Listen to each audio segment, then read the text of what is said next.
So if you just got your Galaxy Watch 7 or Watch Ultra, these are some of the best tips and tricks that I've discovered so far. So let's go ahead and get started. If you have poor battery life, there was an update recently to help improve things quite a bit. So you'll want to make sure your watch has the latest software by going into quick settings, go all the way to the bottom to choose software update, then download and install.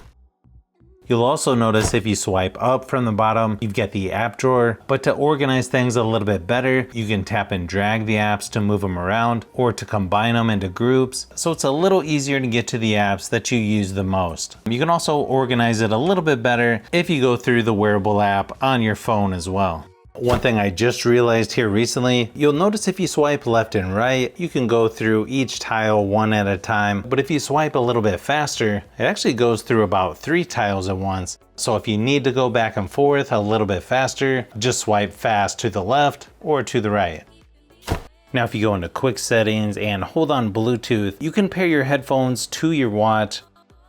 You can also add music to your watch as well if you don't want to use a streaming service by going into the wearable app, watch settings, manage content, and then tracks on watch. You'll see the little plus symbol. You just tap that and you can add music to your watch, which you should be able to fit quite a bit on there now, considering you've got 32 gigabytes of storage instead of 16. You can also control the audio by going into advanced features in the watch settings to turn on auto launch media controls. Then it makes it a little bit easier to control the music.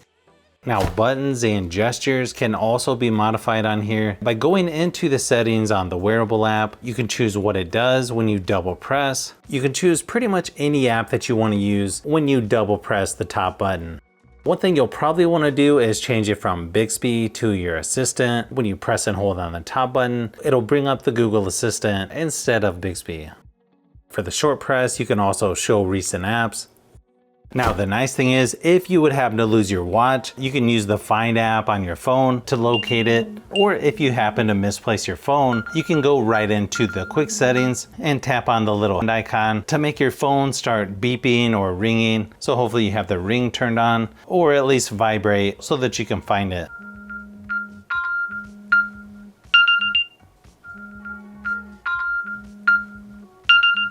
Now, if you need to make your battery life last a little bit longer, if you go into your quick settings, you can turn off the always on display. You can also turn on power saving mode, which really reduces the background activity. So I would probably only use that if it's really low battery life. You can also go into the display settings, turn off where it says raise wrist to wake. So it doesn't always come on unless you tap on the screen or hit the button on the side. Now I know there's a keyboard on here if you want to respond to someone that's texting you or if you just want to type something out, but I feel like it's a little easier if you just tap the microphone so you can use your voice to respond to somebody instead of trying to type on the tiny keyboard. Another thing you may want to do is go into the wearable app under settings, safety and emergency, and turn on hard fall detection. Then you can have it call someone in case of an emergency.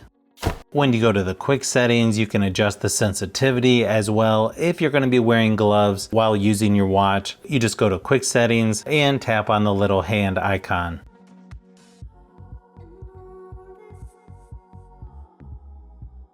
There's also a couple other options if you go into sleep under settings in the wearable app, where you can turn on blood oxygen during sleep, snore detection, and skin temperature during sleep.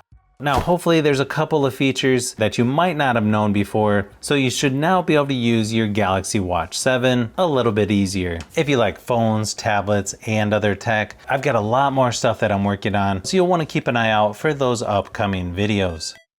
So if you've made it this far into the video, you may want to say thanks by subscribing, and don't forget to give a thumbs up if this video was helpful. This is Brian from Fishbee Productions. Thanks for watching, and I'll see you on the next one.